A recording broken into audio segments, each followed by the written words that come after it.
Este documental contiene información considerada herética por el régimen político actualmente en vigor.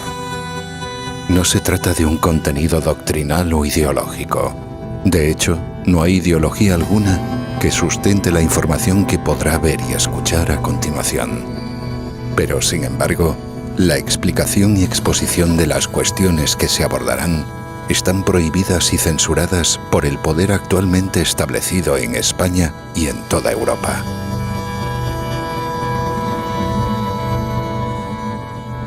La mayor parte de lo que verá desarrollado se debe principalmente a la obra y descubrimientos de un jurista y pensador repúblico español, uno de los más destacados en toda la historia de España, y entre los mayores de todos los tiempos en todo el mundo, Antonio García Trevijano Forte.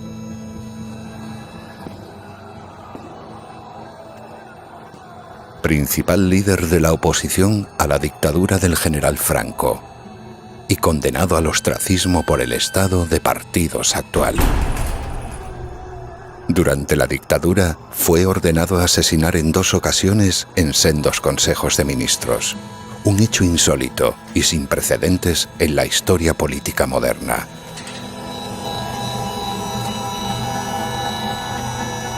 Si hay un hecho inicial que motivó la decisión de elaborar este documental, fue el descubrimiento sorprendente hace ya algunos años de que existía en España una persona de la talla y envergadura intelectual del abogado granadino, creador en 1975 de la Junta Democrática, cuya voz estaba silenciada y su conocimiento restringido para la opinión pública española.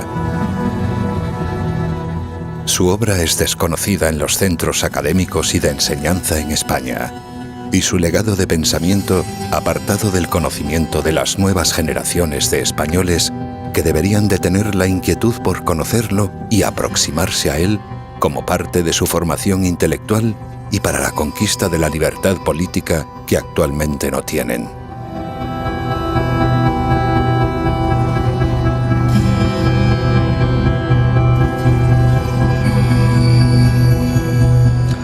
Bueno, yo creo que las encuestas son encuestas y son siempre trabajos interesantes. Hay un dato de máxima participación. Y sobre todo, animo a que todos y todas vayan a votar. Pero en este momento solo queremos insistir en el llamamiento a la participación. Que decidan con libertad, ojalá la participación.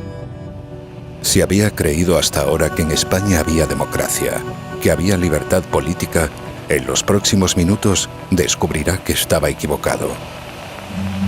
Descubrirá la existencia de la gran mentira que sustenta esa creencia.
La transacción de 1978.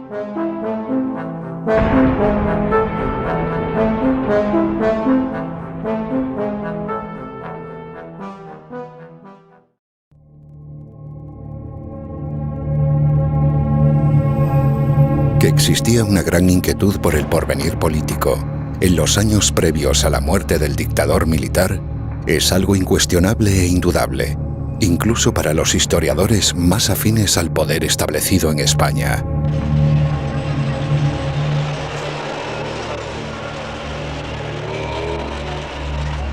Hasta entonces, la servidumbre voluntaria de una jerarquía y el miedo a la política de la mayoría de españoles había permitido que Franco ejerciera su poder absoluto durante 4 décadas sin recibir apenas resistencia.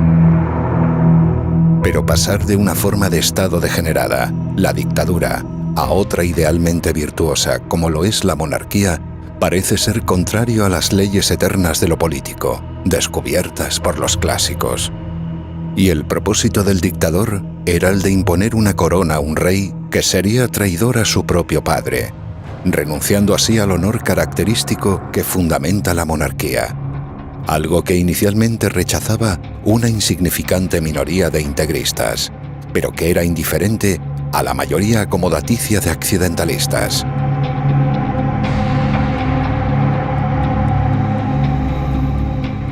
Esta intranquilidad e inquietud afectaba no únicamente a los más cercanos y privilegiados por el jefe del Estado, sino también a todos los principales actores en la reducida oposición clandestina, la que logró sobrevivir a la represión y los fusilamientos. Por eso, a pesar del secretismo y el silencio informativo en los medios de comunicación para las masas, se hacía cada vez más explícita la acción de una oposición civil. Una oposición motivada entonces con la posibilidad de llegar a la forma política de la democracia, la libertad política de todos frente a la ausencia de ella en una dictadura autoritaria. Una oposición verdadera entonces que no formaba parte del Estado y cuyo fracaso final vendría por su pacto con el poder establecido. ¿Usted cree que hay más claridad informativa ahora que antes? Sí, pienso que le permiten decir más cosas. Bueno, yo creo que va en evolución, ¿no? Indudablemente creo que va... ¿En evolución positiva? Sí, por supuesto.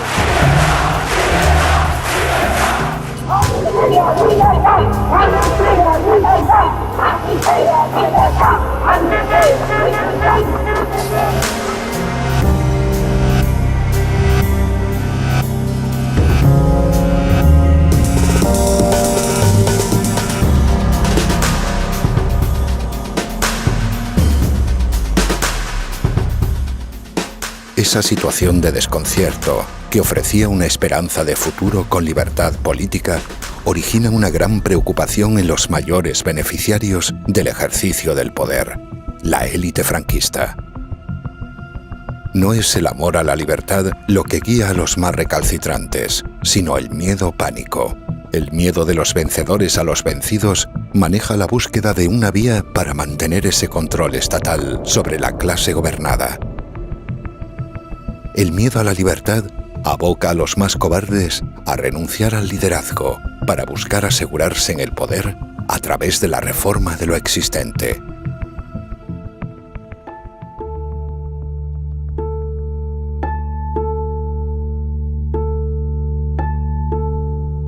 La cobardía es la madre de la crueldad, antiguo proverbio árabe citado por Miquel Montaigne en su obra, capítulo 17 del libro segundo de ensayos. Algo que evidencia esa cobardía es la popularización entre la opinión pública de la expresión como no podía ser de otra manera.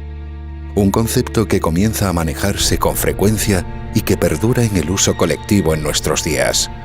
A pesar de que en el terreno político de las decisiones esto siempre es falso, sirve para confortar al que no tuvo el valor suficiente para haber hecho lo que se podía y se debía hacer.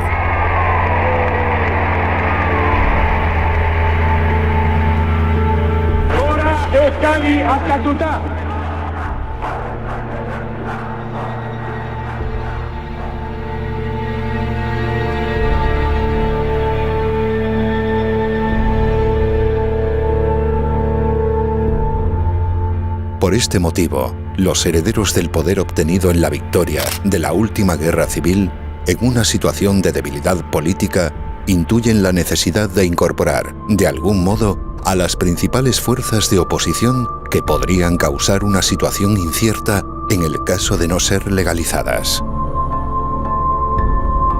Al ver que era posible la ruptura, le dio miedo a las fuerzas conservadoras que estaban incorporadas a la Junta Democrática, partidos clásicos de liberales, de derecha, burgueses. Le dio miedo. Ese ambiente lo notó, lo percibió el Partido Socialista Obrero Español.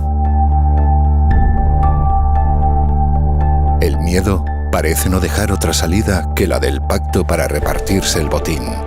Y la ambición de los vencidos, conducir a la necesidad de aceptarlo, renunciando así a su lucha por la libertad colectiva. La oposición renuncia a todas sus ambiciones a cambio de ser legalizada, aceptando la legalidad impuesta por la dictadura anterior. En Toulouse pervivió y supervivió Llopis al frente del PSOE, pero un grupo de aventureros y ambiciosos jóvenes de Sevilla pues dieron dentro del partido un golpe de mano para hacerse con las riendas del poder. Ese grupo fue ayudado por los servicios secretos de Franco, por Carrero Blanco en concreto, y por el coronel San Martín. Hay pruebas evidentes, además yo lo sabía y lo viví, para que viajaran a Suresnes sin peligro ninguno de ser perseguidos. Felipe González tenía el nombre de Isidoro para la policía, con la orden en la policía que todos lo escuchábamos por la radio y lo sabíamos. La policía no, si estaba en una manifestación en Sevilla pública, Isidoro, la policía tenía orden de no detenerlo y no hacer nada, hacer la vista gorda. Bueno, pues eso fue la tradición que triunfó y se puso al servicio de una monarquía. Pero no de una monarquía cualquiera, no de una monarquía tradicional que a su cargo o sobre los hombros de una familia recaiga toda la historia de un país. No. Una monarquía preparada, dibujada, diseñada y nombrando el monarca el propio Franco. Dictador nombra rey a Juan Carlos contra la voluntad de su padre, contra la voluntad del conde de Barcelona. Yo mismo, a petición del conde de Barcelona, me llamó, me desplacé a Estoril para contestar a su hijo y a Franco. Y me pidió que escribiera los borradores, que escribí a los dos, y a su hijo, en concreto el padre le dijo que no podía consentir que aceptara una monarquía sin honor, que es lo que podía único que hacer un dictador. Esta es la verdad.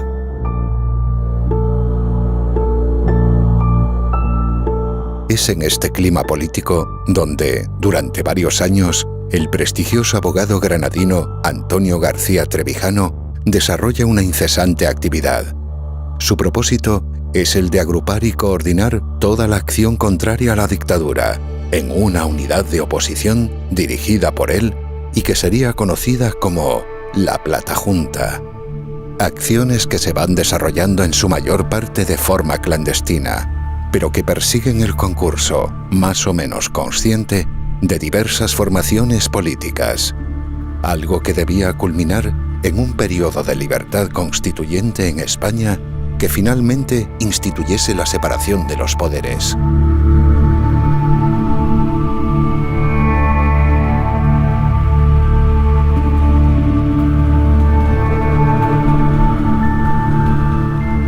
Sin embargo, como ya hemos visto, el terror de quienes heredan el poder de la dictadura se encuentra y se une a la ambición de tenerlo, de los que hasta entonces habían formado una oposición en favor de la libertad. Este pacto entre contrarios unidos por el miedo es lo que se llamó la Transición Española y lo que impidió la democracia y la libertad constituyente de los españoles. Un pacto de unión entre traidores a sus propios principios e ideales. Por este motivo, hoy no hay democracia en España.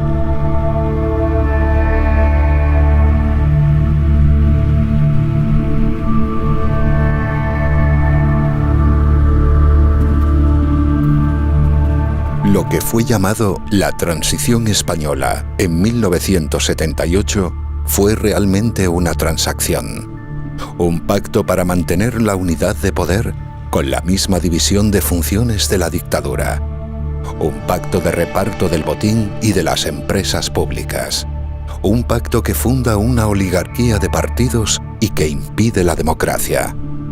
La transacción de 1978 y el texto al que se hizo llamar la Constitución es la causa y el origen de toda la corrupción actual. Existe este grado de corrupción porque no hay democracia en España.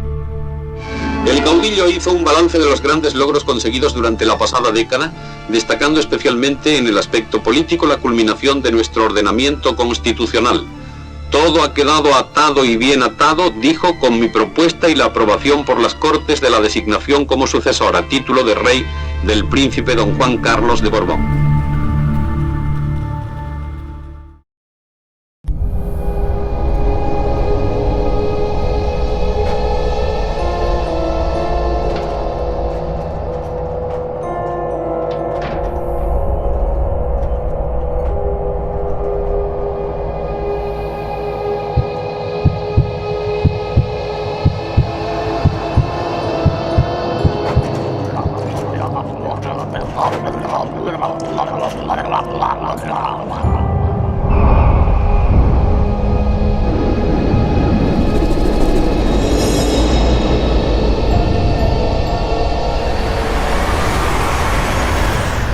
El consenso político.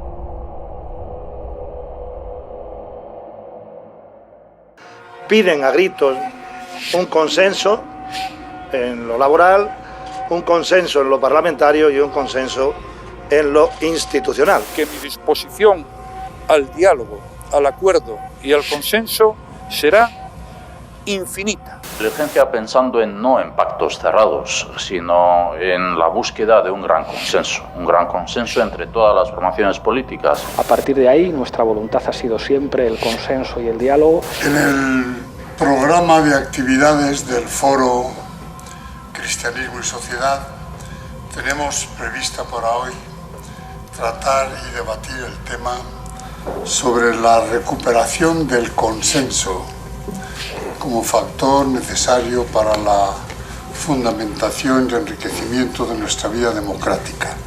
Y el consenso. El consenso que existe. Gran consenso. Quiere el mayor consenso político.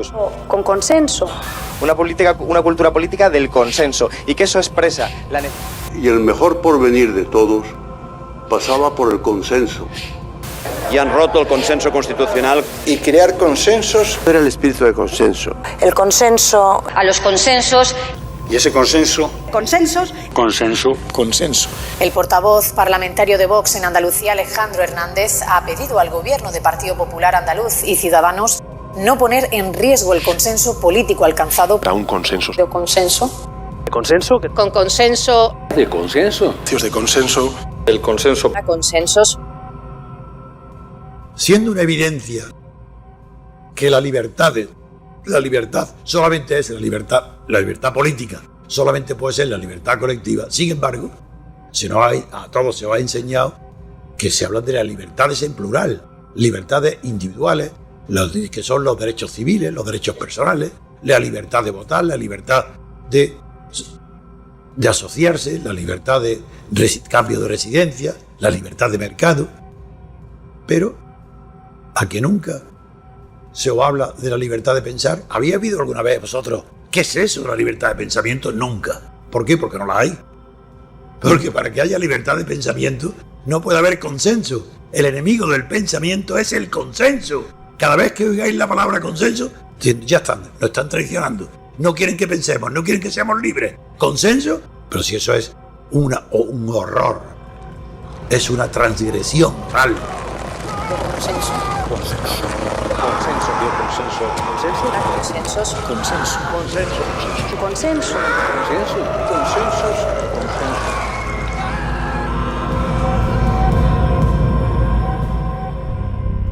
Hoy, la mayoría de las personas, por haber escuchado infinidad de veces repetido el término consenso, han dejado de observarlo con la extrañeza y los reparos pertinentes hacia una palabra que jamás se había aplicado a la política.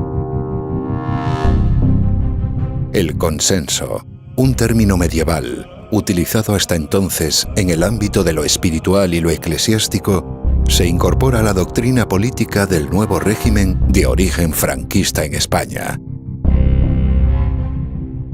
La muerte de Franco marca el fin de la dictadura y el inicio del franquismo, el consenso político entre quienes heredan ese poder. De la dictadura de un partido único se pasa a la oligarquía de varios partidos del Estado. Todo lo demás se mantiene exactamente igual. El gobierno que existe en España en el año 2020 obtiene su legitimidad de Franco, de su victoria en la guerra civil, y se ejerce lo mismo que en la dictadura de forma vertical y autoritaria, sin libertad política para la sociedad civil gobernada.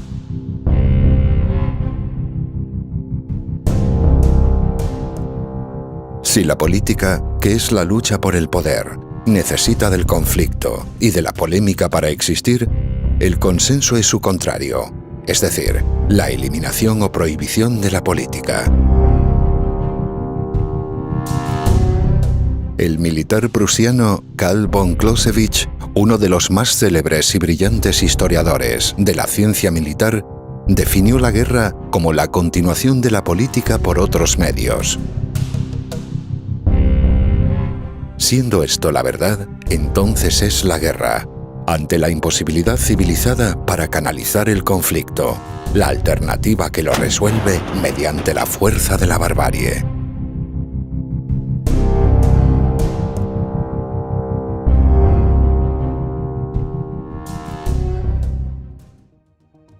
Si la política existe únicamente cuando hay un sistema político de libertades que la permite, la guerra es el fracaso de los regímenes que la impiden. Hoy, a pesar de que las apariencias y la opinión publicada simulen lo contrario, la política no existe como tal en España. No hay lucha por el poder, sino únicamente por la fama y el dinero dentro del Estado en el poder soberano instituido. Es el consenso lo que impide la existencia de la política. No hay política porque no hay libertad. No hay pensamiento porque hay consenso. Y hay consenso porque hay una oligarquía en el poder del Estado. El consenso político indica, como fenómeno característico, la existencia de una oligarquía en el Estado. Hay consenso precisamente porque no hay democracia. Donde hay democracia, no hay nunca consenso, porque es la mayoría la que decide en unas elecciones.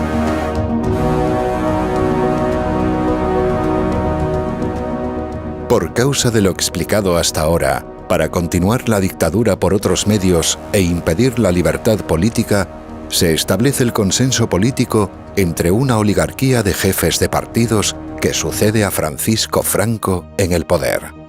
Un pacto para repartirse el poder autoritario del Estado, que impide la lucha política en España. La sustituye con prácticas burocráticas, administrativas y comerciales, e impone un sentir único de traición y vergüenza a toda la sociedad civil. Ese poder quedará garantizado mediante un sistema proporcional de listas que proporciona poder absoluto y sin control de nada a quienes las hacen. Una oligarquía política dentro del Estado, una única unidad de poder establecido, con la misma división de funciones legislativa y judicial anteriores,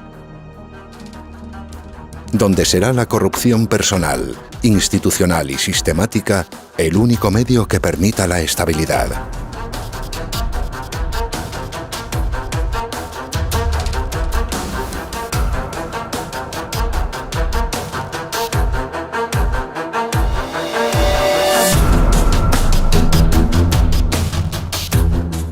Las empresas públicas administradas por el Estado se reparten entre los oligarcas del consenso y de forma análoga. Los diferentes territorios de España se fragmentan para que el Estado disponga de más administraciones e instituciones donde colocar a los segundones de cada partido estatal. Se desconcentra el poder para extenderlo en lugar de descentralizarlo. Se aumenta el alcance e injerencia del Estado concebido por Franco mediante la centralización del mismo en unidades territoriales desconcentradas. Un Estado mucho mayor que en la dictadura, centralizado en las autonomías, y cuyo poder estará más desconcentrado, hipotecando así su fracaso en el futuro.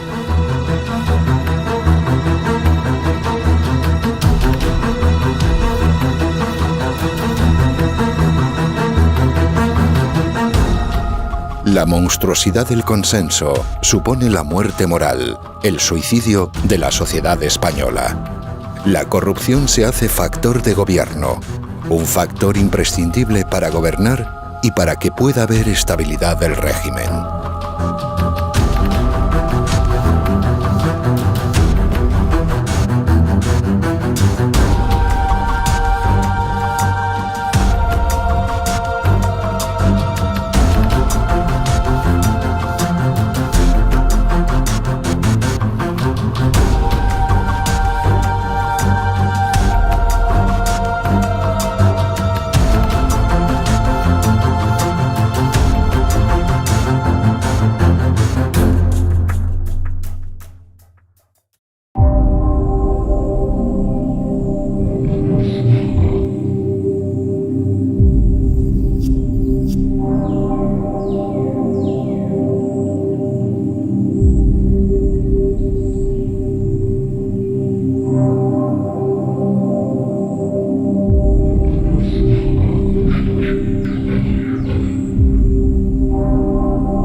Hay que darle un impulso decisivo a la marca España.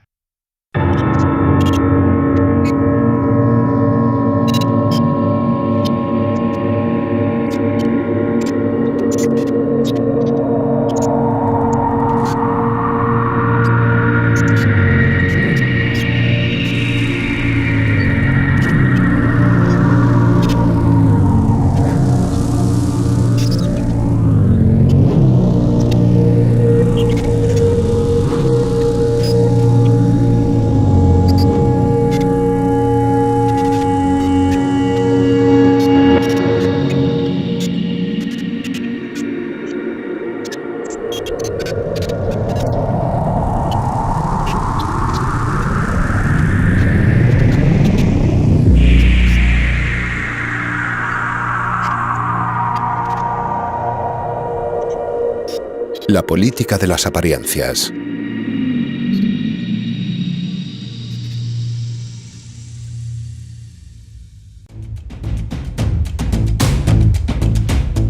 Si la propaganda había logrado ya, en menos de una década, habituar a la opinión pública al consenso político, todos los medios de comunicación escrita y audiovisual debían ocuparse, exclusivamente, de fabricar un juego de apariencias donde los funcionarios políticos de los partidos fuesen los protagonistas.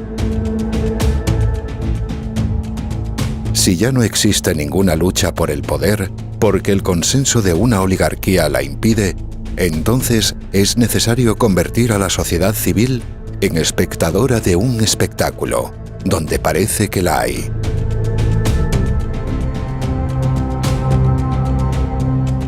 De este modo, todas las tertulias políticas en España se ocupan no del análisis de lo que existe, sino de lo que parece que existe. Lo importante es que parezca que hay democracia y que parezca que hay libertad. Lo que únicamente son derechos otorgados, facultades concedidas desde el poder, se hace aparecer como si fuese la libertad política. Las pequeñas libertades concebidas en plural llevan a renunciar, finalmente, a la autenticidad de la libertad con mayúscula, la fundamental, la libertad política colectiva.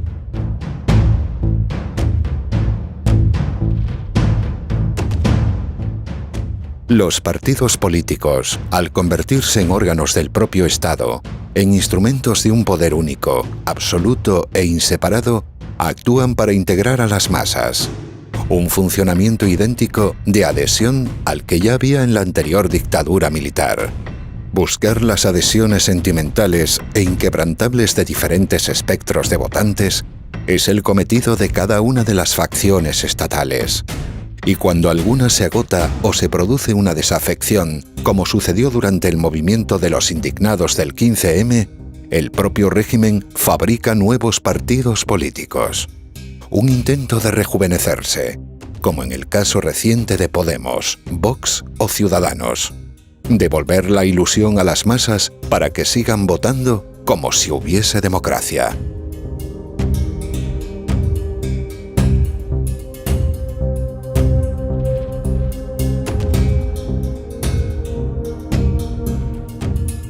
La integración de las masas en el Estado es un concepto heredado de la filosofía idealista alemana que sustenta el fascismo. Es lo que sustituye a la representación política y lo que impide que la haya. Es la apariencia de la representación, la política de la apariencia, la que impide a los españoles ver con claridad la ausencia de la democracia, sentirse identificado en lugar de estar representado. La palabra representación sustituye al término identificación en el vocabulario popular.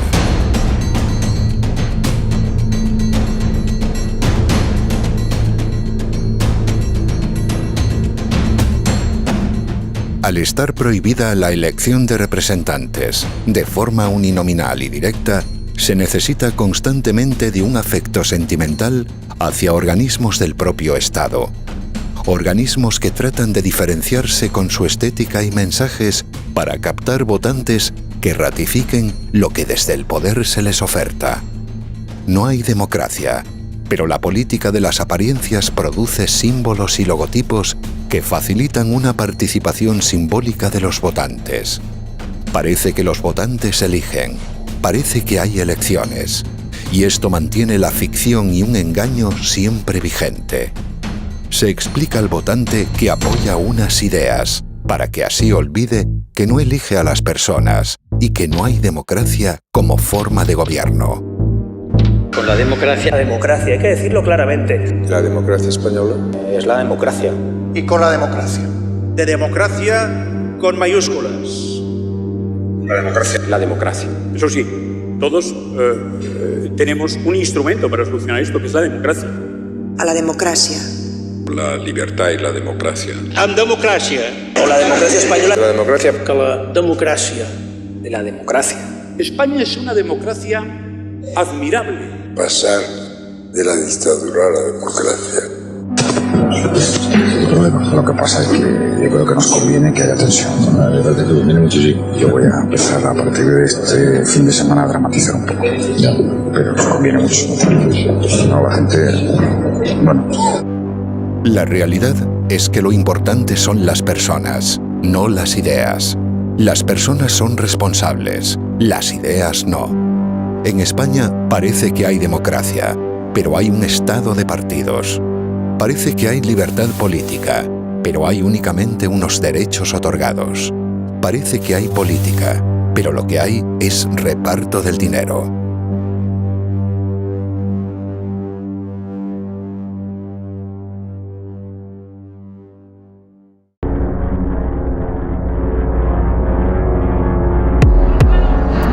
La situación creada por los sucesos desarrollados en el Palacio de la Moncloa. Yo no quiero que el sistema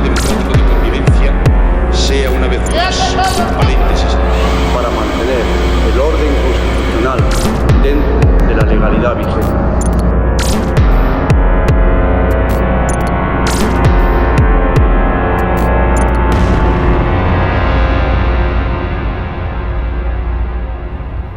El golpe de Estado del 23F.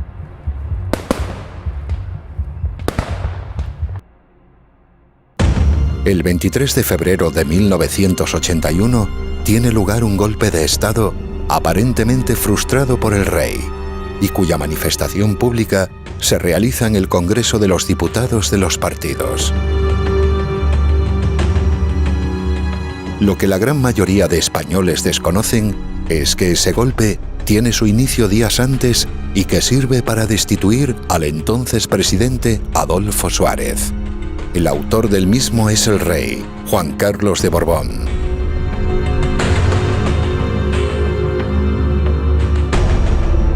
Es tan poco inteligente que lo confiesa en un mensaje enviado al general Milans del Bosch y que se hizo público.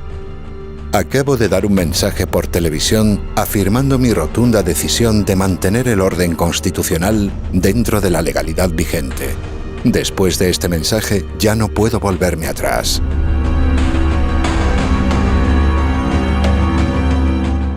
Ningún jefe de partido, ningún diputado, ningún periodista de ningún medio o ninguna persona en España realizó la pregunta pertinente tras esta extraña frase.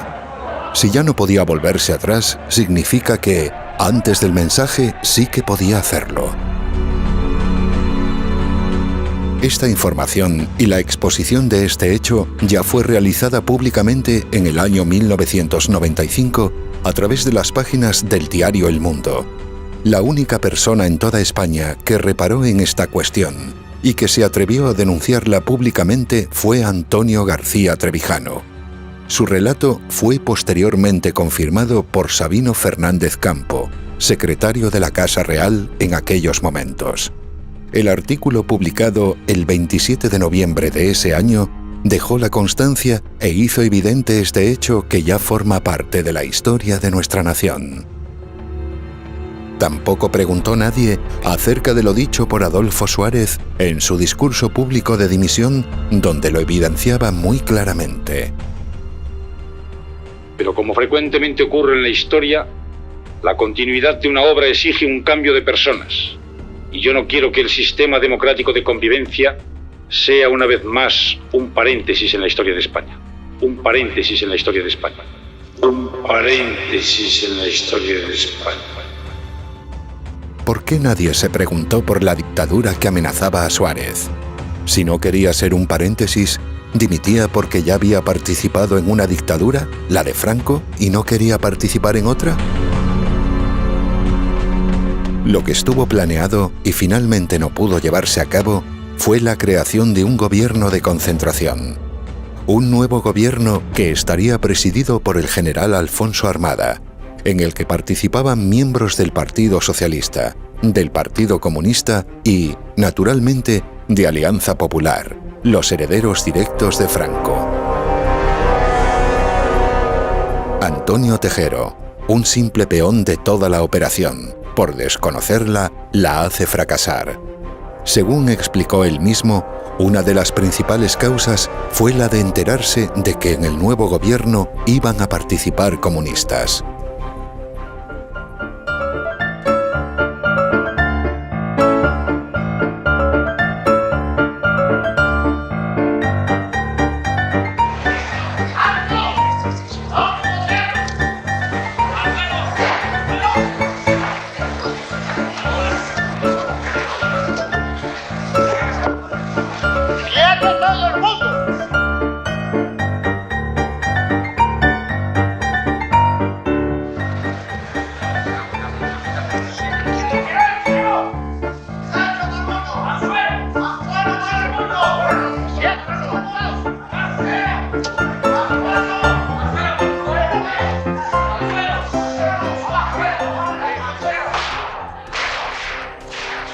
Algunos días más tarde, al verse abandonado, acusaría de cobardía y de traición a toda la jerarquía militar española. No sabía que todos estaban siguiendo las órdenes del rey y que éste, a su vez, había sido aconsejado por los más altos cargos militares. El golpe del 23F, dado por el rey Juan Carlos, es la prueba de que en España no hay una constitución. Es la pruba de que no hay democracia. El golpe de Estado no es el 23F. El golpe de Estado es el que da Juan Carlos de Borbón con los militares para destituir a Adolfo Suárez.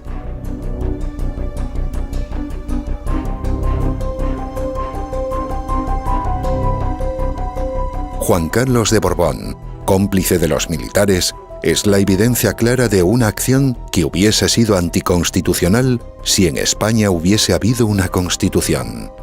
Que el golpe de Estado fuese posible, es decir, la destitución de Adolfo Suárez, demuestra que había un presidente débil y sin poder, que no hay una separación de los poderes constitucional, algo que hubiese hecho imposible esa acción de fuerza sobre el cargo de la presidencia.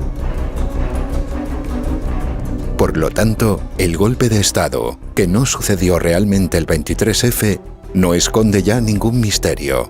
Fue organizado por Juan Carlos de Borbón, y por eso, unos meses después, Santiago Carrillo, que era entonces el jefe del Partido Comunista, pide el Premio Nobel de la Paz para el rey.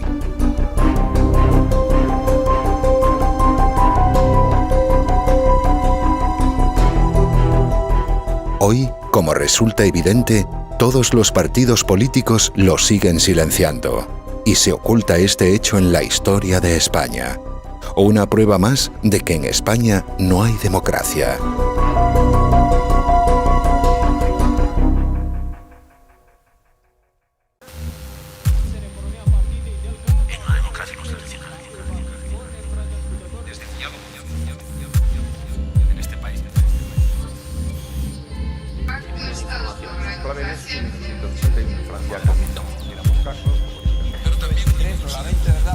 Pero se han estado viendo la sexta noche.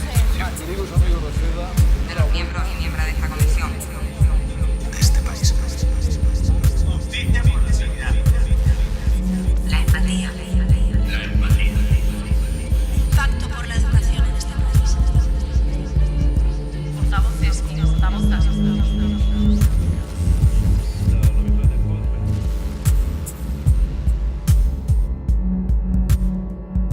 La deformación del idioma.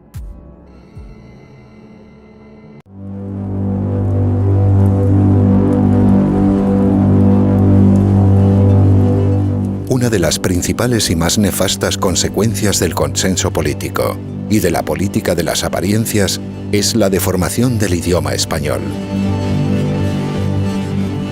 Por muy sorprendente que pueda parecer, para que se sostenga la mentira pública y la corrupción política sea normalizada, es necesario que las personas dejen de poder pensar de forma normal y acorde a la realidad. Esto se logra mediante la incorporación de palabras y expresiones que deforman el pensamiento, impidiendo así la libertad para ejercerlo.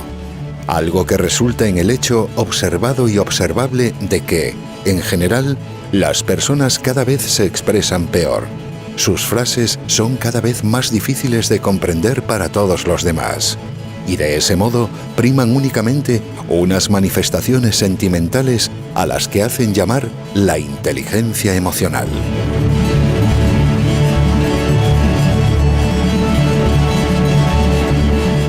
La inteligencia emocional sirve fundamentalmente para engañar y manipular, mientras que la inteligencia normal contribuye a conectar hechos distantes de la realidad. Es por esto que si las palabras dejan de señalar hechos objetivos de la realidad, lo que hace sustantivo al idioma, lo que es universalmente observado por todos los hablantes, se hace imposible el pensamiento humano natural, y las personas tienden a fantasear a través de sus emociones siempre cambiantes.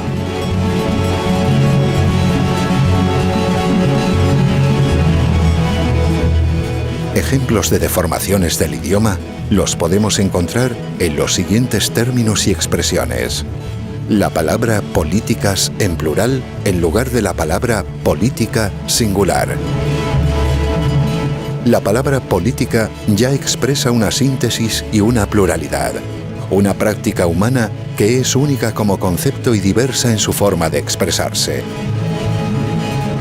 Al utilizarse incorrectamente este término en plural, parece que existe una diversidad cuando lo único que hay son diferentes medidas administrativas de una única política estatal.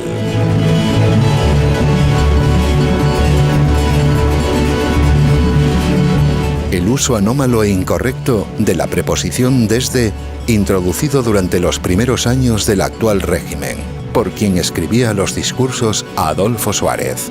La responsabilidad de explicarles, desde la confianza y la legitimidad con la que me invistieron como presidente, para hablar a los demás no en la misma situación de inmediatez, sino estando en una posición distante y alejada de evidente y manifiesta superioridad. Para parecer elevado se habla desde la simpatía, en lugar de con simpatía, o desde el afecto, en lugar de con afecto.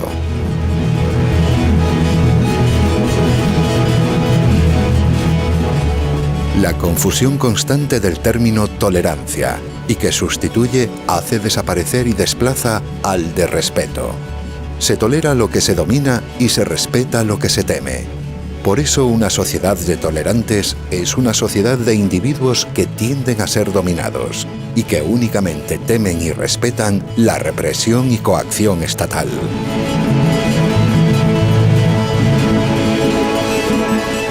La expresión este país, y que se utiliza de forma compulsiva para evitar decir España o la nación española. La nación que es España se trata de eliminar del pensamiento para que el término nación tenga implicaciones tribales y regionales propias de los hombres primitivos y las civilizaciones incipientes.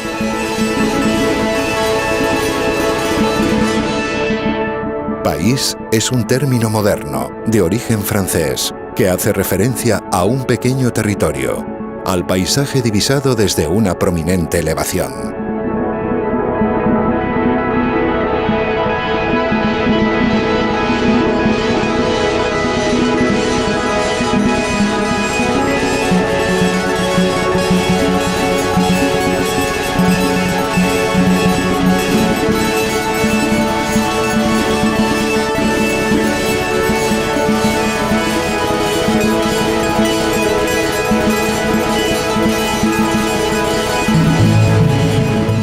Educación pública en lugar de enseñanza pública, lo cual hace que se vea como algo normal. Expresiones aberrantes y monstruosas como pacto de Estado por la educación.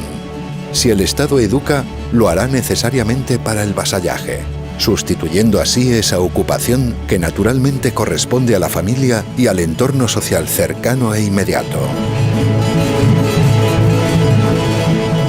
El Estado únicamente debe instruir, y los profesores y los maestros enseñar, es decir, señalar.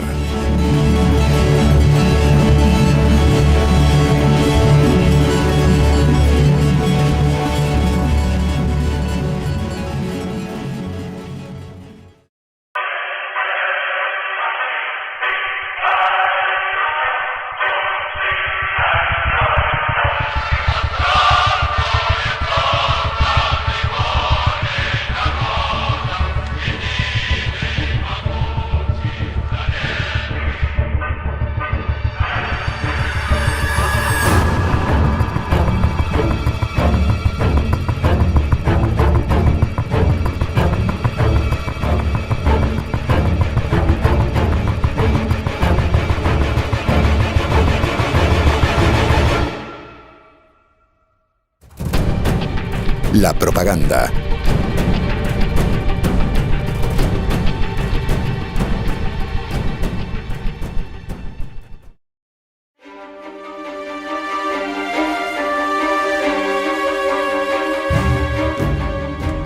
En el arte de la propaganda política, uno de los máximos exponentes y pioneros tras la Revolución Francesa fue Joseph Goebbels, ministro de Ilustración Pública durante la dictadura nacionalsocialista en Alemania. Este, a su vez, observa los principios expuestos por Adolf Hitler en el capítulo dedicado a la propaganda de guerra, en su libro Mein Kampf. Así, su populista premisa es la de convertir todo mensaje político en algo que vaya dirigido a los sentimientos o emociones, y no a la razón o la inteligencia.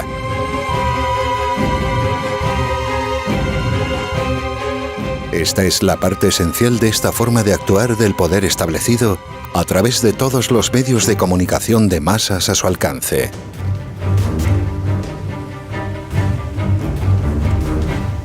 Es muy frecuente y habitual observar cómo, a través de las modernas redes sociales en Internet, incluso las personas que comprenden que no hay democracia en España y que conocen el carácter totalitario y autoritario subyacente en un estado de partidos, caen continuamente en la difusión de las noticias y vídeos que llevan a una decepción sentimental.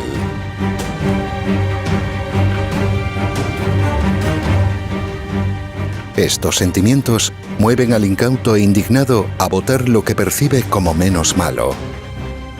La propia ambición por encontrar una opción política con la que sentirse emocionalmente vinculado lleva a olvidar la realidad visible y existente para terminar aceptando por hastío el dogma político imperante. La adhesión sentimental se confunde con la ausencia de representación política. No hay representación o acción política, pero hay un sentimiento emocional que vincula a los consumidores de la propaganda.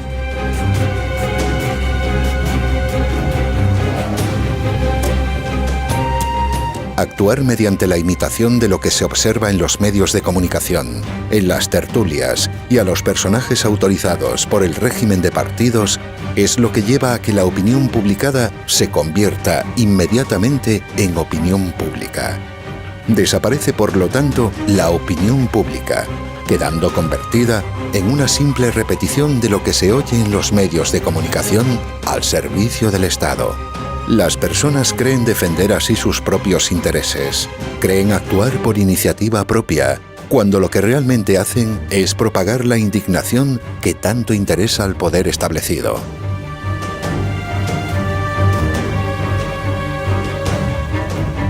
Mientras reine la indignación entre la sociedad civil, es prácticamente imposible una acción de verdadera oposición al poder único estatal en manos de los partidos políticos, porque quien se indigna es únicamente aquel que desconoce las causas de algo y se molesta por los efectos que percibe. ¿Usted ha entrado alguna vez en el análisis de las causas que indignan a los gobernados? No, dirá que los políticos roban, que se enriquecen, pero está diciendo por qué. ¿Por qué la partitocracia es el instrumento ideal para el enriquecimiento de los políticos? Pero habla usted un solo vez de la partitocracia como causa de la corrupción que genera la indignación de los gobernados. ¿Acaso es que ahora de repente los españoles quieren saber las causas verdaderas que producen los efectos tan perversos que los indignan? No, ¿dónde está esa curiosidad? ¿Por qué la gente se indigna? Con mucha razón. La razón es otra cosa. Si dice usted con mucha razón, es porque sabe la causa de la indignación. Dígala, ¿la ha dicho alguna vez? No, ni una sola vez. Un indignado jamás sirve para una acción política de oposición, porque será fácilmente manejable a través del control de sus demandas y peticiones, realizando concesiones y otorgando. Es quien tiene el poder de otorgar el que se reserva la capacidad de retirar lo otorgado a su única conveniencia. Se concede desde el poder y se demanda con la indignación en la servidumbre voluntaria de los votantes.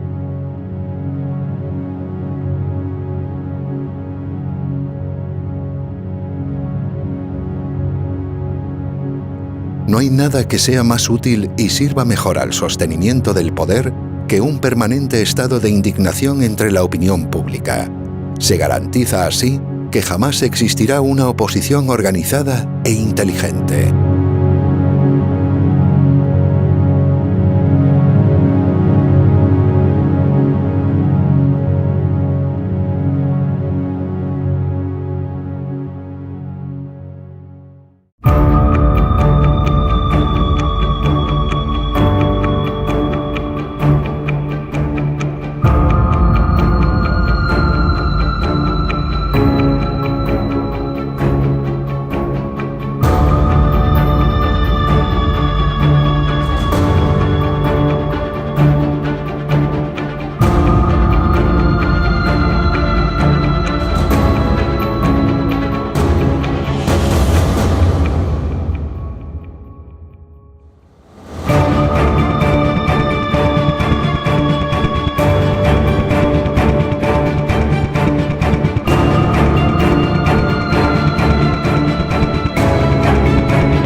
partidos políticos, no personas físicas.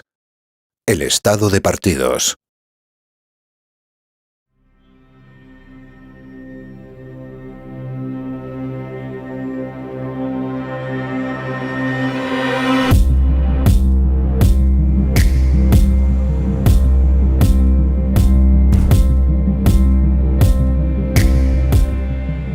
El nacimiento de una nueva forma de gobierno que se conoce como Estado de partidos y el sistema proporcional de la República de Weimar encuentra en Gerald Leibhold, jurisconsulto alemán que fue presidente del Tribunal de Bonn, uno de sus máximos exponentes y defensores.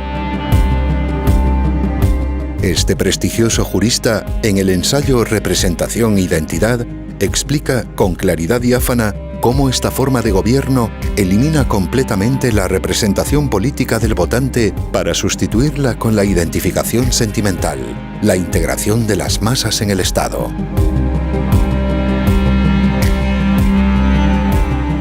La integración de las masas, la identificación de los gobernados con los gobernantes y la consecución de un Estado total, un Estado legislador, es algo que forma parte de la doctrina europea del fascismo y constituye su mayor logro histórico en todo el continente. Estas tesis vencedoras son las que se incorporan finalmente a la socialdemocracia perdedora después de la Segunda Guerra Mundial. Es lo que sustenta los estados de partidos o partidocracias actuales, primero en Alemania e Italia y después en España, siendo imitado por la clase dirigente tras la muerte del general Franco. Los textos fundamentales de Alemania o de Italia, que no son verdaderas constituciones, por carecer de separación de los poderes, son copiados de forma defectuosa por los artífices de la Carta otorgada de 1978 en España. Un texto redactado secretamente tras la muerte del dictador, jurídicamente impracticable o inaplicable, técnicamente deficiente, pero que sirve, sin embargo, al establecimiento de una oligarquía dentro del Estado.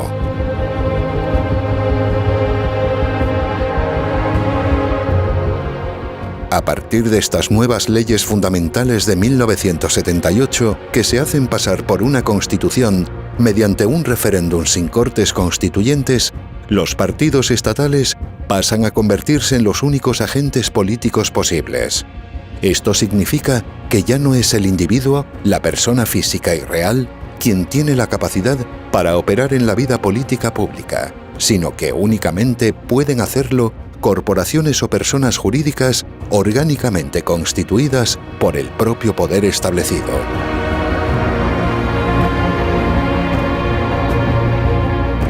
La abstracción corporativa y convocación empresarial sustituye al individuo, y así se impide que pueda haber política. Los individuos votan las ideas facilitadas por unas ficciones jurídicas, y de ese modo se impide que puedan elegir a personas reales y físicas. Usted necesita ver claro. Guías electorales Avance. 12 títulos con información imparcial y objetiva. Adquiera su ejemplar cada miércoles en kioscos y librerías. Guías electorales Avance. Libros que ayudan a votar. Personas jurídicas, los partidos, sometidos por la ley de hierro de sus respectivos jefes y cúpulas que mediante una eficiente estructura vertical los dominan. Este es uno de los aspectos que resultan más difíciles de asimilar para la mayoría de las personas que escuchan estas explicaciones por primera vez, y lo que impide ver la sustancial diferencia entre la democracia entendida exclusivamente como sistema político formal y el régimen de poder de un Estado de partidos.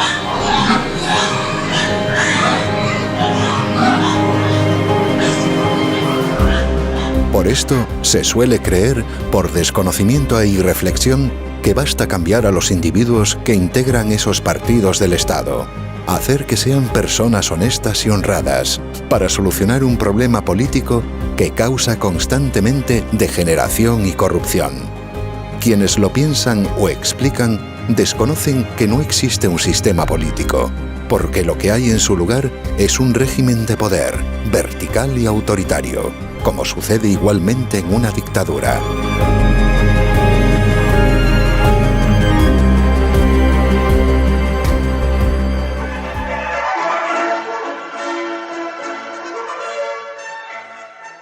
Las elecciones para procuradores en Cortes por el tercio familiar son el día 29 de septiembre. Elige a tu representante.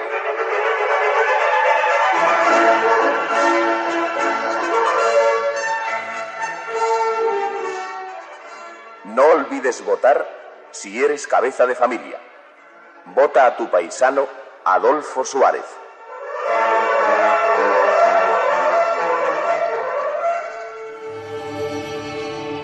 La corrupción no es causada por la degeneración puntual de los individuos, sino por la propia forma política que se establece por consenso. La corrupción es institucional, sin que pueda existir un control al no haber separación entre el legislativo y el ejecutivo, entre los legisladores y el gobierno. Si no hay separación de los poderes, únicamente la corrupción moral de todos los pactos políticos entre partidos sostiene al Estado. La corrupción moral y económica se hace factor de gobierno. En España, en el actual régimen, es obligatorio corromperse y estar moralmente corrompido para poder gobernar. Por eso no es posible que las leyes solucionen la corrupción. Realmente es algo imposible de solucionar de ese modo, ya que al no existir la representación y la política ejercida por individuos, por personas físicas y reales, cualquier problema se convierte en estructural e institucional. La corrupción se instituye como factor de gobierno en un estado de partidos. Son las propias instituciones las que obligan a la corrupción de los individuos, y al no haber representación política, es indiferente el partido que se vote o el nombre o las ideas que diga defender ese partido.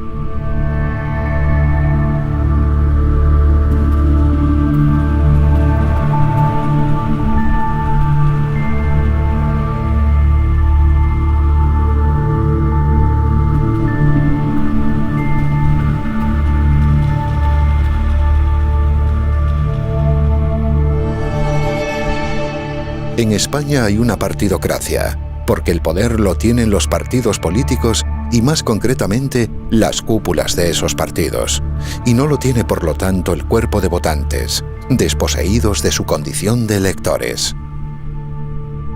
Hay votaciones a partidos, pero no existen elecciones representativas. No hay una elección de representantes. Se vota a órganos estatales, pero no se elige jamás a gobernantes. Bueno, vamos a ver. Esto es fácil. Son 2 votaciones, para el Congreso y para el Senado. La papeleta para elegir a los diputados del Congreso, que es la blanca, en su sobre blanco. Esta es la que yo elijo. Aquí no tengo que escribir nada. Yo creo que para explicar las razones de la división quizá hay que partir de una premisa esencial. Y es que hay muchísimos españoles que creen que en las elecciones generales eligen ellos directamente al presidente del gobierno. Un régimen de poder en el cual los gobernados no eligen libremente a sus gobernantes no puede ser denominado, más que para confundir, como democrático. Por esto, bajo la denominación de Estado de partidos, lo que se esconde realmente es una oligarquía política y financiera dentro del propio Estado. Una oligarquía de jefes de partidos que se reparten el poder mediante un sistema proporcional de cuotas, obtenido de la ratificación de sus listas en las urnas.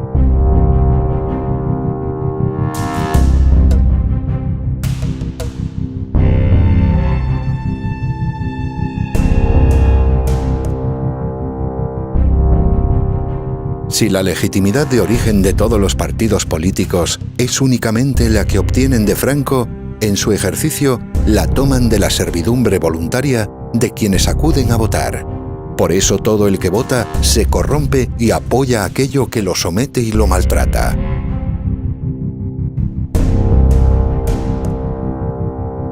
En un estado de partidos no existe una lucha por el poder de los individuos, puesto que todos los partidos ya están en el poder, ya son parte orgánica del Estado que los financia y los mantiene. Existe la ficción de un enfrentamiento entre entidades ficticias, partidos estatales.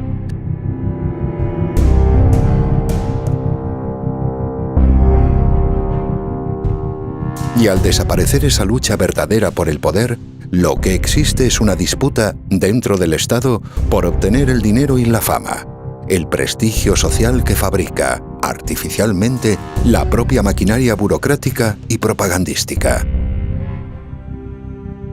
Para que desaparezca la política realizada por las personas individuales, se hace necesaria una identificación sentimental, la de los gobernados con los organismos creados por el poder establecido. Facciones que tienen el propósito de mantener a la sociedad civil excluida de la política a través de una ficción, una representación, entendida de forma teatral o fingida. Se llama representación o estar representado a lo que es identificación o sentirse identificado. Puesto que los individuos únicamente pueden votar a partidos, es imposible que haya democracia y que los gobernados elijan a sus gobernantes.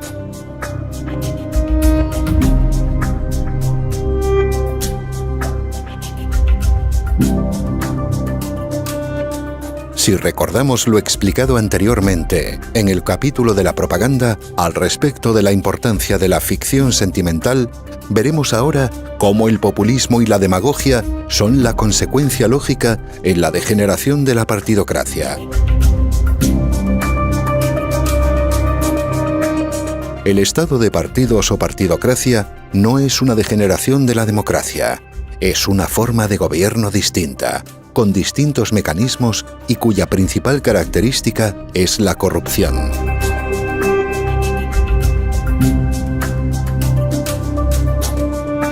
El grado de corrupción actual en España, que es de los mayores del mundo, es la consecuencia de que no hay democracia. Si la hubiese, sería imposible la corrupción institucional. Que la peor de todas las corrupciones de dinero, de financiación a los partidos o a la corrupción política, es la que se hace en nombre de los partidos para financiarlos. Porque la financiación de un partido político con dinero ilegal, mediante corrupción, es el peor de todos los delitos de corrupción política. Porque además del delito de corrupción y de aprovechamiento se produce un nuevo delito, que es fraude electoral. Porque ha entrado en liza de manera desleal con sus competidores, entrando con un dinero que los otros no tienen. Por tanto, como tiene un doble delito, pues es más grave que ninguno. No solamente eso, está en mis libros, he dedicado centenares de páginas con datos históricos, sociológicos, internacionales. Es decir, la corrupción en el estado de partidos es sistémica. No se puede gobernar sin corrupción. La corrupción en España es un factor de gobierno. Si no hubiera corrupción, España no se podía haber gobernado. La Constitución dura 30 años porque no se cumple. Si se cumpliera la Constitución, no podría funcionar nadie ni nada. Empecemos con un ejemplo sencillo. La Constitución prohíbe el mandato imperativo. Bueno, está por ver una sola ley en los 34 años que haya sido aprobada sin mandato imperativo de los partidos o del partido dominante, que hasta se vota por los pies, por el compañero ausente.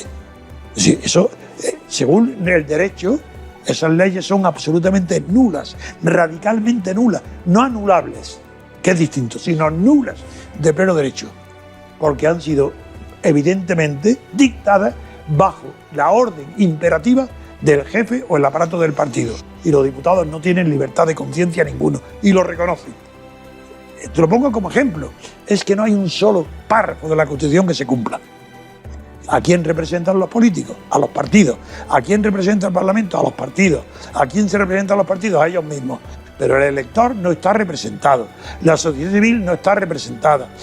El gobernado no está representado. Primer requisito, falta. En cambio, en Inglaterra, que tampoco es democracia, pero es un régimen parlamentario liberal, sí se cumple el requisito representativo. En Francia, que es casi una democracia, sí se cumple el sistema representativo. En Italia y en España, 0. No es que sea un poco aproximado, 0 sobre 0. no representa al elector en absoluto.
La democracia formal o representativa.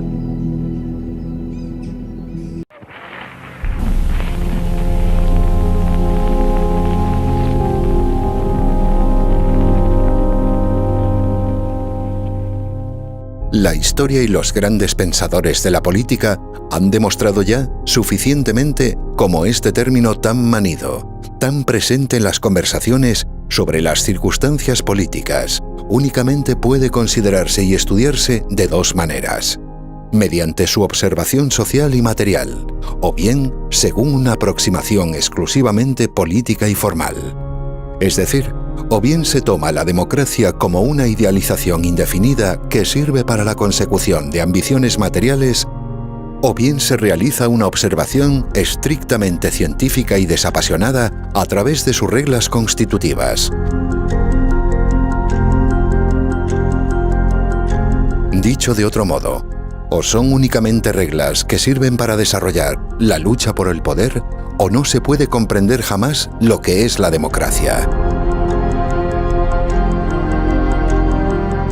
La democracia formal es algo realizable, que es posible alcanzar, mientras que la democracia material es una utopía inalcanzable, que nadie sabe explicar o decir lo que es.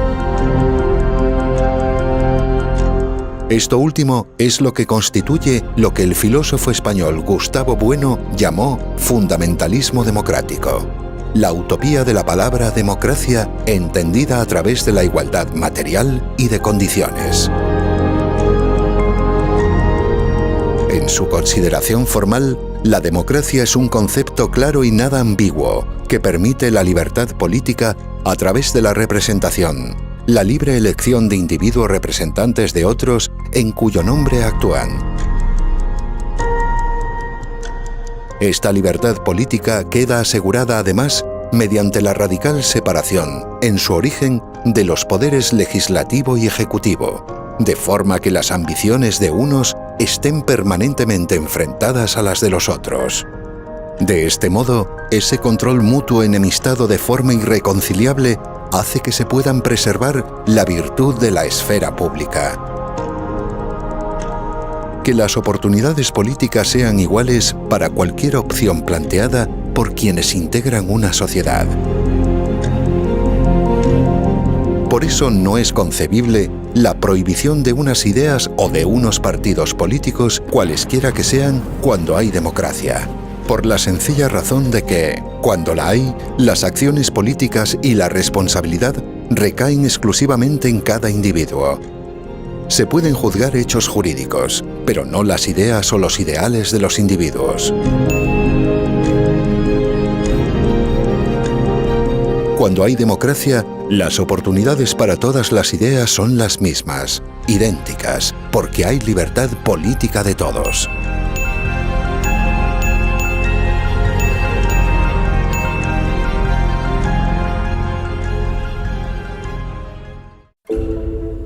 La distinción de la democracia, entendida únicamente como sistema reglado y normativo para constituir el poder, es algo que, en la historia, ya se encuentra expresado con anterioridad.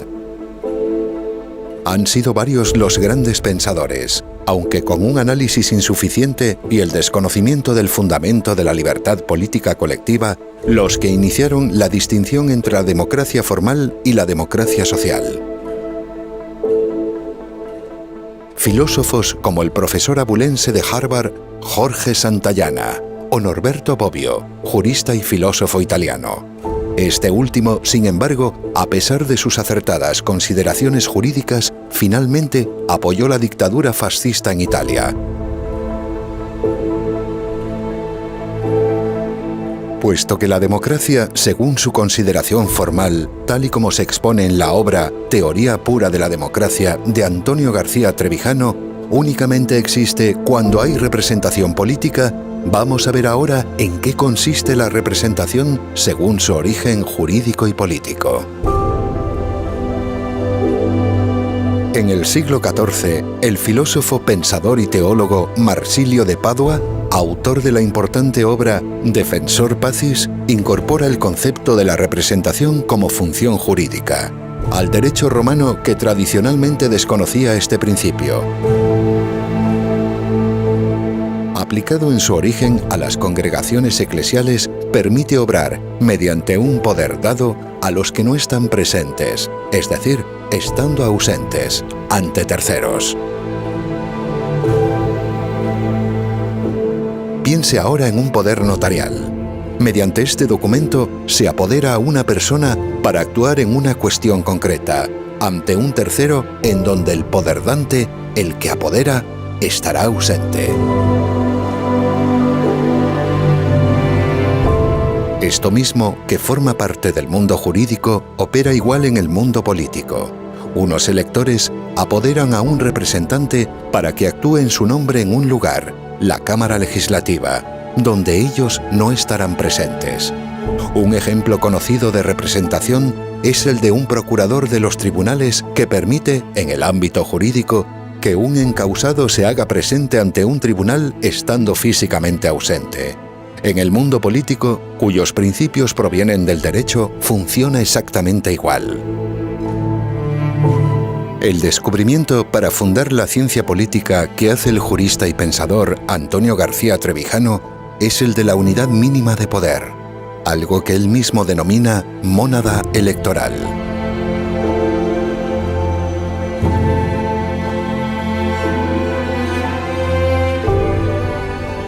Se traduce en la práctica como el pequeño distrito donde sus habitantes eligen a su representante de entre sus convecinos. Esta relación contractual entre el representante elegido y las personas representadas de ese distrito la mantiene la fuerza, coactiva e imperactiva, de la mayoría absoluta que lo elige. Si tomamos una pequeña comunidad vecinal de aproximadamente 100.000 habitantes, podremos comprender fácilmente que en ella podrán existir diversos candidatos en competencia.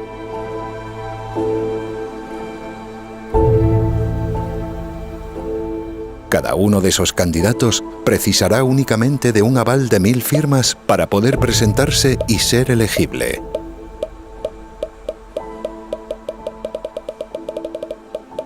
Y una vez presentadas esas candidaturas, y durante un breve periodo electoral, cada uno de ellos podrá exponer públicamente sus propuestas, ofrecidas gratuitamente a través de los medios de comunicación locales y los diversos espacios públicos con los que se cuente. Después, los habitantes de ese distrito vecinal votarán en unas urnas, introduciendo el nombre y los 2 apellidos por el candidato de su preferencia.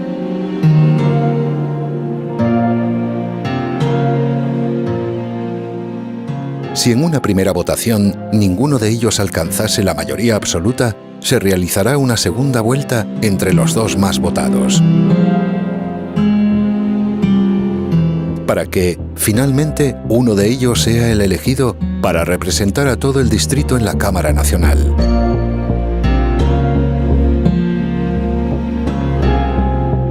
Observe que estos votantes no están votando a un partido político o una lista, estarán eligiendo a una persona individual. Este representante electo se convierte así en el diputado que tomará parte en la acción legislativa de un parlamento donde se discutirán y aprobarán las leyes que alcancen el apoyo mayoritario. Puesto que cada diputado se debe únicamente a los representados de su distrito y no a un jefe de partido o jerarquía superior, será difícil aprobar cualquier ley, y eso será muy bueno, puesto que únicamente aquellas que respondan a un interés mayoritario adquirirán la fuerza suficiente como para ser promulgadas.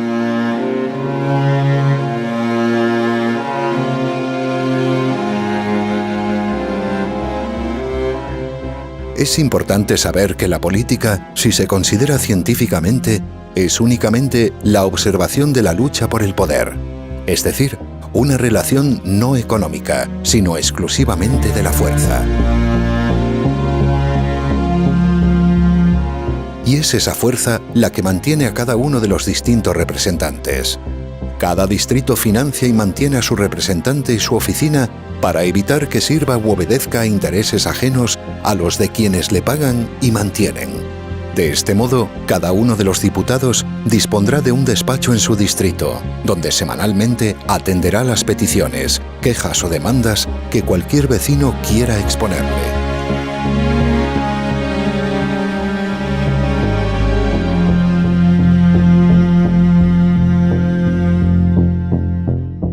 No es un diputado de partido estatal, sino un representante de una pequeña comunidad vecinal.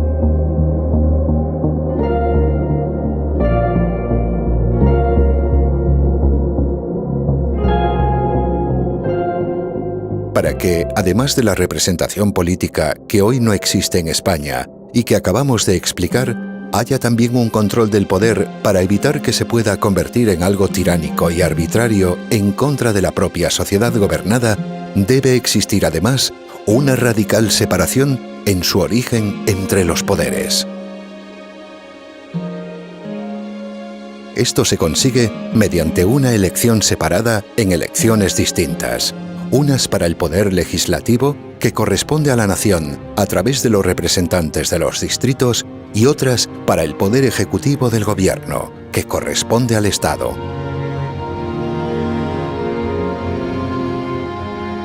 Finalmente, para que haya, además de separación de poderes, independencia judicial, otras en las que únicamente participa el mundo jurídico servirán para elegir el gobierno de los jueces. Para elegir al presidente del gobierno, que será quien tenga bajo su mando a todas las fuerzas armadas y de orden público, así como todo el aparato de la administración del Estado, se procede exactamente del mismo modo que para elegir a cualquier diputado, con la única diferencia de que se hará en un distrito nacional único y en el que, por mayoría absoluta y a doble vuelta si fuese necesario, será determinado.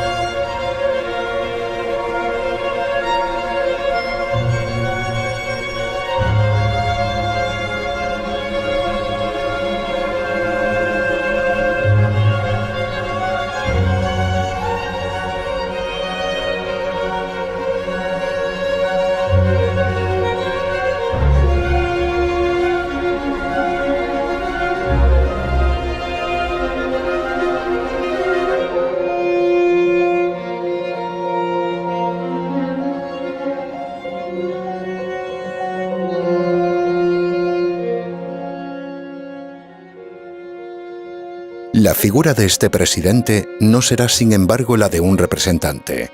No puede representar al Estado en el interior de España, donde está siempre presente, sino que verá limitada su representación hacia el exterior de nuestras fronteras.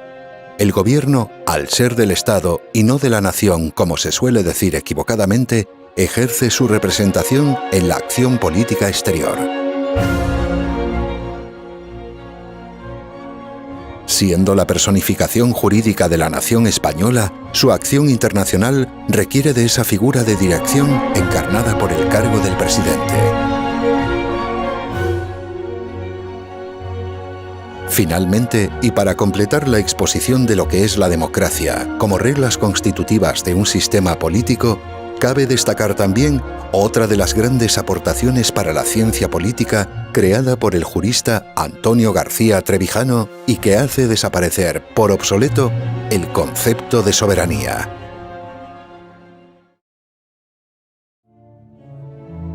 Si tras la desaparición de la figura del monarca absoluto en la historia ya ha sido imposible de comprender la idea de la soberanía, es en la publicación de la obra Teoría pura de la República donde definitivamente se destierra toda confusión a través de su eliminación. La fórmula es tan elegante y simple como bella por su sencillez.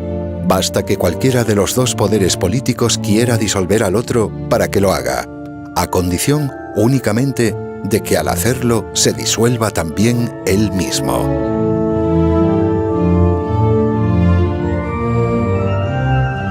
Veámoslo con un ejemplo fácil.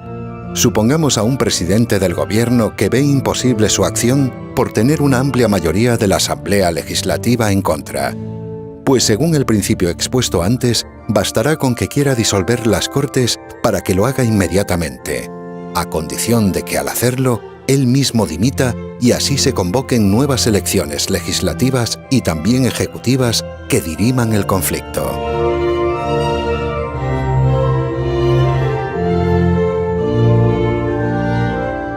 ¿Qué sucede si es al contrario? Si una mayoría de diputados quiere destituir al presidente por cualquier motivo. Pues exactamente lo mismo.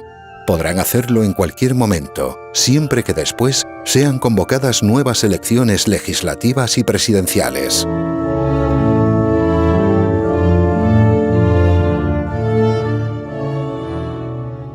Para finalizar este capítulo, cuyo desarrollo se encuentra mucho más detallado y pormenorizado en la obra Teoría pura de la República, vamos a recapitular para ver con sencillez lo que es la democracia y cómo reconocer cuando está presente o ausente como sistema político.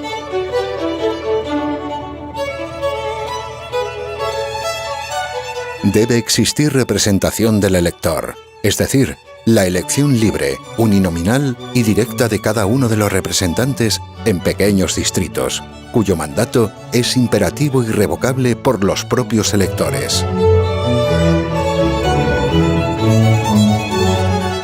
Debe existir un control y limitación al poder a través de su separación radical en origen, unas elecciones para un cuerpo legislativo y otras distintas donde entre todos los electores se elige por mayoría absoluta a la persona que ocupará el cargo de presidente del gobierno del Estado.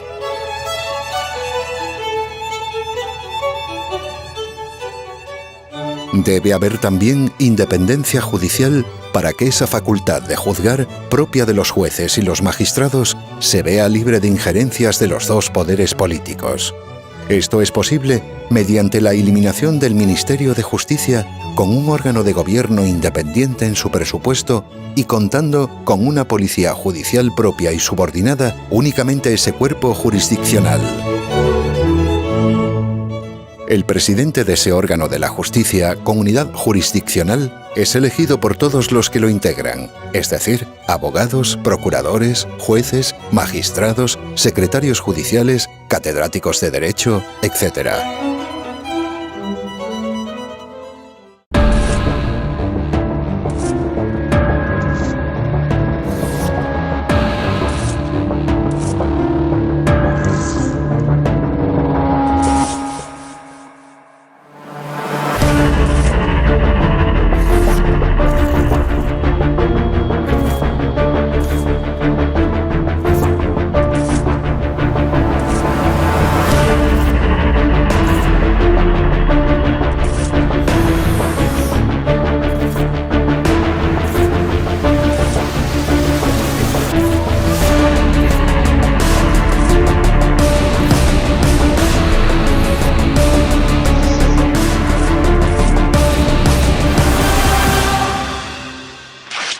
Ruptura democrática.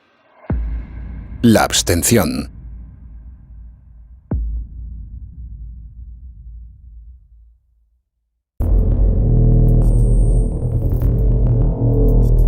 Una vez se ha comprendido y comprobado que la forma de gobierno existente en España no es la democracia porque no cumple ninguno de los requisitos formales para recibir esa denominación, lo más lógico debe ser buscar el modo y la forma de que la haya, de conquistar la libertad política que actualmente no hay.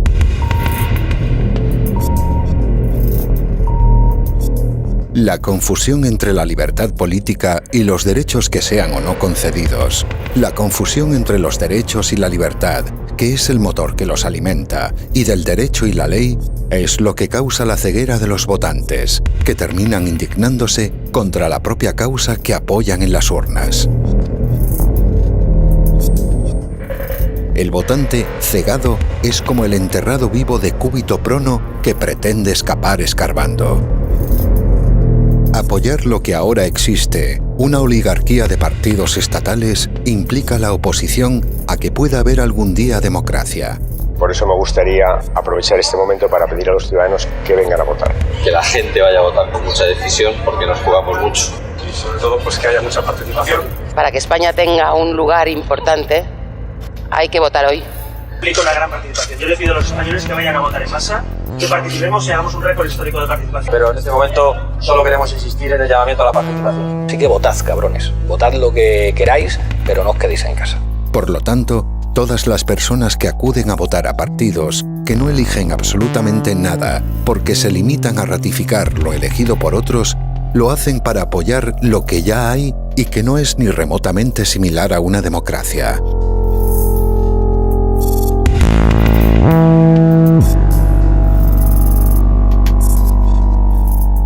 Se vota a quienes ya ocupan el poder en las instituciones, a quienes ya tienen el poder por formar parte de unos partidos que son del Estado. El que vota lo hace exclusivamente en favor de lo que ya está establecido, algo que es radicalmente opuesto a la libertad política de todos los españoles. Votan hoy lo mismo que se votaba durante la dictadura militar de Franco, para legitimar lo que hay. Votan para que no haya democracia.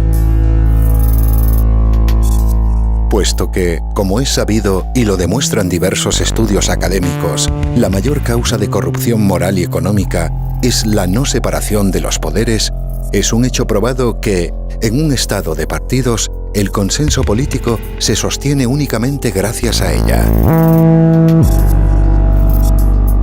Susan Rose Ackerman, profesora de la Universidad de Yale, demostró en 1996 fehacientemente y de forma científica este aspecto. La corrupción caracteriza y define a la forma política de un estado de partidos. Por eso, votar en un estado de partidos a cualquier partido político es legitimar y apoyar la corrupción de todo lo público. Esto hace que todo votante actual, aunque ni siquiera sea plenamente consciente de ello, esté apoyando la corrupción. Y consecuentemente, y se aleguen los pretextos que se quieran alegar, cuanto peor sea la situación política o más grande el peligro, menos aún hay que votar. Objetivamente, y sea cual sea el interés particular de cualquier individuo en España, cuanto más se vote, será todavía peor.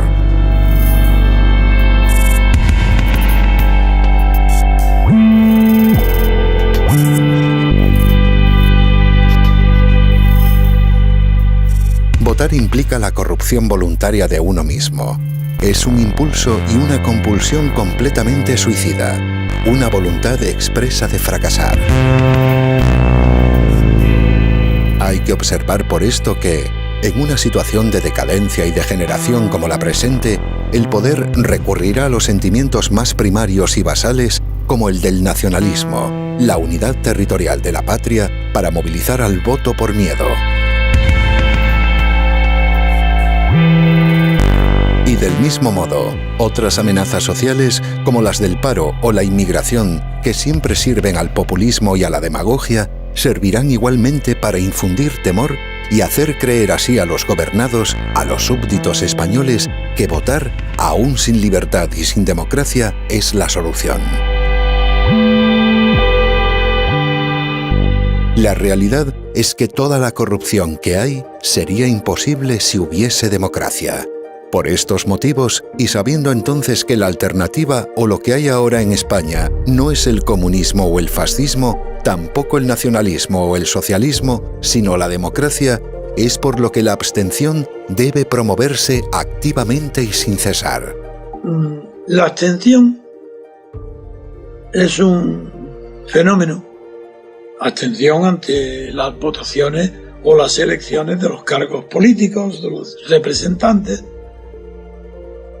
Eso es un fenómeno muy antiguo. No hay elección que no ha ido acompañada del fenómeno abstención. Pero hay dos tipos de abstención que la prensa ni los medios de comunicación no distinguen. Se le llama abstención a todo el que no vota, el que no acude. Por tanto, incluso el enfermo, el que no puede acudir porque no puede ir a las urnas, sin embargo, es un abstencionista, como los demás que no quieren ir porque no quieren votar. Entonces he tenido yo que crear un término nuevo que no existía antes de mí en la terminología política, que es el término abstencionario, para distinguir entre abstencionista, que es el que no vota por razones técnicas, por razones de salud o porque no cree así, que no vota por falta de interés en la política, del abstencionario, que es aquel que no vota sabiendo muy bien por qué lo hace. Lo hace para producir un efecto negativo sobre las elecciones, para condenarlas, decir, eso no es procedimiento, así no vamos. Yo eso no lo rechazo. Y entonces, en lugar de ser un abstencionista, esa persona que sabe lo que está haciendo se llama abstencionario. La abstención es la actuación consciente y en conciencia de cualquier persona que ya no se indigna, sino que comprende las causas políticas de lo que observa y por eso se moviliza contra ellas. Actuar para resolver el problema causado por la falta de libertad. No votar hoy para hacerlo en el futuro, cuando la forma de gobierno sea la democracia representativa. Pues la política es moral, y por tanto las personas que esperan mi palabra es una necesidad moral, aunque el contenido de la medicina que puedo darle es intelectual. Sin embargo, la enfermedad, la angustia que tienen es de orden moral, porque en España hay que estar enfermo moralmente para poder soportar la vida política en España desde que Franco murió. En cambio, se soportaba la vida con Franco, bien, porque había esperanza de que el franquismo terminaría con Franco, aunque era previsible que hubiera una continuación del franquismo por otros medios, pero en fin, no era probable que estando tantos represaliados como el Partido Comunista y los sindicatos obreros, habiendo tantos represalias, era muy difícil que se pudiera renovar el franquismo con la ayuda de los represaliados. Así era imposible que yo me imaginara que Santiago Carrillo y los demás comunistas aceptaran la monarquía de Juan Carlos, aceptaran formar parte directamente del Estado, ser pagados por el Estado y traicionar a su clase, por supuesto, a la clase obrera, pero lo que es mucho más grave, traicionar a la sociedad y a toda la vida del Partido Comunista desde que se inició. Eso sí, me engañó a mí, lo que me engañó no fue Santiago Carrillo, me engañó el comunismo. No porque yo fuera comunista de ninguna manera, sino porque pensaba que ellos no iban jamás a renunciar a la ruptura pacífica del franquismo, que es por lo que yo fundé la Junta Democrática y la Protejunta. Vamos a ver. ¿Usted cree que ahora hay menos esperanza? Con este régimen. Eso sin duda ninguna. Es que ahora hay muy pocas. Con Franco había la esperanza de que al morir Franco llegara o pudiera llegar o pudiera ser conquistada por el pueblo la libertad política. Ahora las esperanzas son poquísimas, pero poquísimas.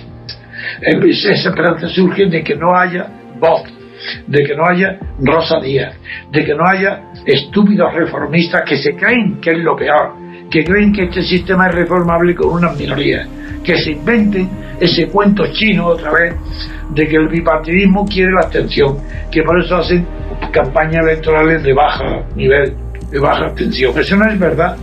Esto es mentira. Además, es que hay un argumento contra el que no se puede luchar, y que el que luche contra ese argumento, lo digo ahora, es un sinvergüenza. ¿Cómo se puede participar en un fraude electoral? ¿Acaso el que vota es representado? Quiero decir, ¿acaso el voto permite ser representado por el elegido? No. Entonces es un fraude. Pero ¿cómo? Las listas de partido, el que vota a listas de partido, no tiene representante ninguno, no hay nadie que represente al votante, nadie. Y el partido, a la lista de partido, eso es irreemplazable. Cada partido tiene un bolsón de votos en su bolsillo. Antes de nacer la sigla, el Partido Socialista o la derecha del PP, de Franco o de Fraga, da igual. Tienen 10 millones, 9 millones. Hagan, roben, maten, hagan lo que quieran, tendrán sus votos. Y eso, fraude, es intolerable. Tanto aquel que vota a este sistema no tiene vergüenza. O mejor dicho, el interés en que su ideología triunfe de derecha o de izquierda es superior a su vergüenza. Si están más interesados en que ganen su ideología que en que gane la vergüenza de la moralidad pública.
Filosofía para la acción constituyente.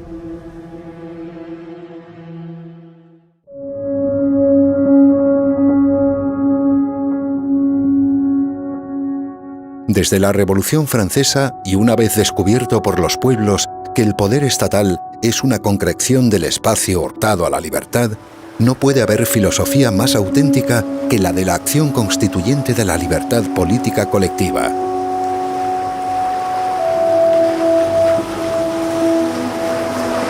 No hay filosofía de la acción en lo constituido, lo utópico o lo meramente ideal. Para la filosofía de la acción constituyente, la del hombre de acción, y no un simple activista, las ideas no proceden de las ideas, sino de la experiencia fáctica de los hechos. Por eso, en la acción encaminada a la libertad constituyente, no se debe cometer el error de la filosofía de los ideales o de las idealidades, sino procurar su éxito en la elaboración de unas reglas políticas realistas que permitan y garanticen la libertad de todos.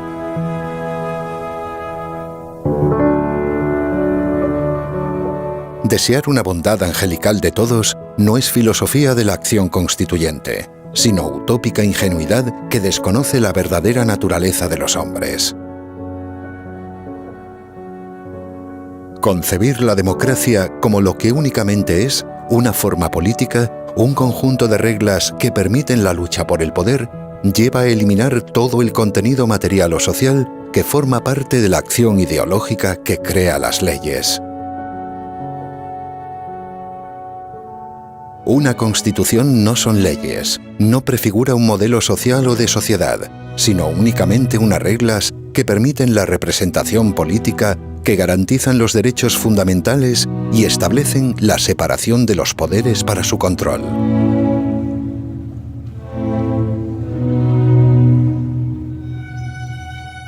Para que después de ella pueda existir la verdadera política y sea la libertad de todos la que permita compensar los problemas sociales causados por la diferencia y la desigualdad. La democracia por sí misma no resuelve ningún pleito, problema o conflicto, sino que lo que hace es garantizar la libertad para encontrar las soluciones. No es la igualdad lo que sostiene la democracia, porque la igualdad material no existe en la naturaleza. La igualdad no es alcanzable en la realidad, pero sí la libertad. La igualdad en la libertad de cada uno, que es algo realizable, alcanzable y por lo tanto posible. Por eso, la filosofía para la acción constituyente debe ser realista en su concepción de la naturaleza humana y dirigida a la consecución de unas instituciones inteligentes que con sabiduría enfrenten unas ambiciones a otras.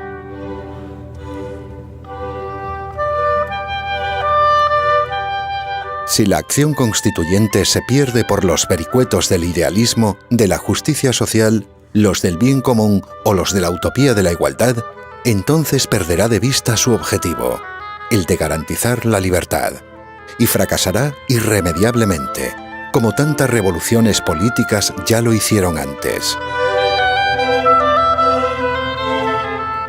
Por eso se debe desterrar la ambición de la soberanía, concepto necesariamente opuesto a la propia libertad, para que sea la libertad y no la soberanía la que constituya un sistema político.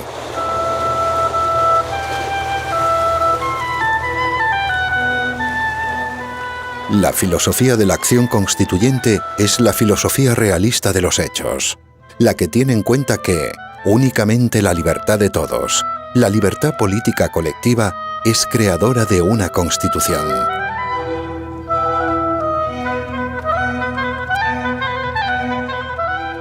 Por eso, comprender lo explicado en este documental de forma resumida implica necesariamente la práctica de la abstención activa. Implica la oposición radical a cualquier régimen político que impida la libertad fundadora del derecho y las constituciones.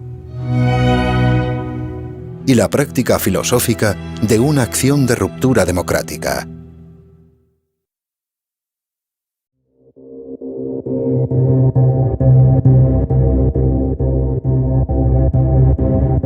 No se puede encontrar la libertad de todos sin procurarla, participando en apoyo de un régimen diseñado específicamente para impedirla. La abstención es el primer paso necesario, pero por sí solo insuficiente, para derribar a regímenes políticos que buscan su legitimidad a través de un engaño permanente en las urnas. De la mayor gesta política más fulgurante y más rápida de la democracia española. Es la democracia. La democracia. Es la democracia. De una democracia. Por eso, únicamente en los sistemas políticos verdaderamente fundados por la libertad colectiva, como el de Estados Unidos, la abstención no tiene ya ningún efecto.